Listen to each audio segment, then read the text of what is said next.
Bilaspur collector ला ज्ञापन सौंपे दिव्यांग के एक समूह कलेक्ट्रेट पहुंची। जी हां, ओमन अपन कई मांग लले के कलेक्टर के नाम ज्ञापन सौंपीस। ज्ञापन देहे पहुंचे दिव्यांग मन बताइन के शासन कतिले दिव्यांग मन बर अनेक प्रकार के योजना चलाए जावत है। फिर समाज कल्याण विभाग जाए माँ ये योजना मन के लाभ ओ मन ला नहीं मिल पावत है। अलग अलग बहाना और दूसर ऑफिस के जाए के बात बोल के विभाग के कर्मचारी अधिकारी दिव्यांग मन के साथ नाइंसाफी करत है।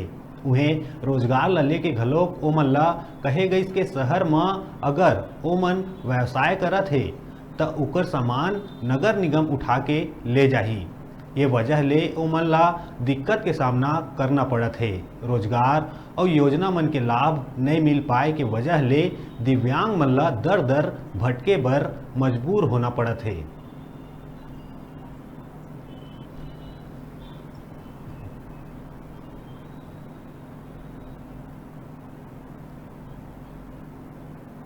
हम यहाँ पर दिव्यांग लोग आए हैं, भैया बहुत परेशान हैं।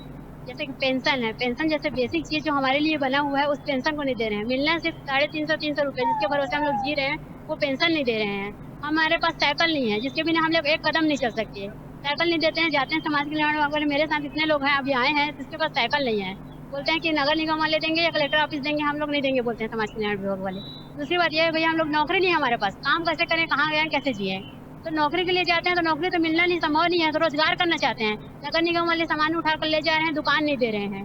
ठेला वाले लोग तो रोज जाते हैं, रोज ले जाते हैं, सामान ले जाते हैं। हम लोग अपना सामान छोड़कर नहीं जा सकते, इसलिए हमको गुमटी रखने की जरूरत पड़ रही है। तो जहाँ पर भी गुमटी रखते हैं नगर निगम वाले तोड़ फोड़ मचा रहे हैं, तो जिएंगे कैसे भैया बताइए ना। अब ठेला पैर हाथ वाले तो अपना घूम कर धंधा पानी करके अपना पेट चला रहे हैं, हम लोग क्या घूम के भीख मांगेंगे भैया, बताइए ना। ये हालत है हमारी, तो हमको कहीं पर भी ऐसा व्यवस्था कर दिया जाए। बहुत लोग यहाँ पर 4 दिव्यांग यहाँ पर है जिनको साइकिल और मोटराइज नहीं मिला है, और हमारे कई दिव्यांग ऐसे हैं जिनका घर में जाकर पता कर सकते हैं उनके पास साइकिल नहीं है, जो आज आ नहीं पाए हैं। बिलासपुर जिले के विभिन्न जगह से कुछ दिव्यांग यहाँ पे आए हैं। इनको समस्याएं हैं, राशन की समस्या है, रोजगार की समस्याएं हैं। तो इसका हम संबंधित विभाग से पूछ के निराकरण सुनिश्चित करेंगे कि क्या क्या प्रावधान इनके लिए नियत किए गए हैं और अभी तक इन्हें इसका फायदा इनका सुनिश्चित क्यों नहीं हो पाया है। इस संबंध में अभी हम कार्रवाई करेंगे और जो जिले के संबंधित विभाग के अधिकारी हैं उनसे हम व्यक्तिगत रूप से इन समस्या बारे विचार करेंगे।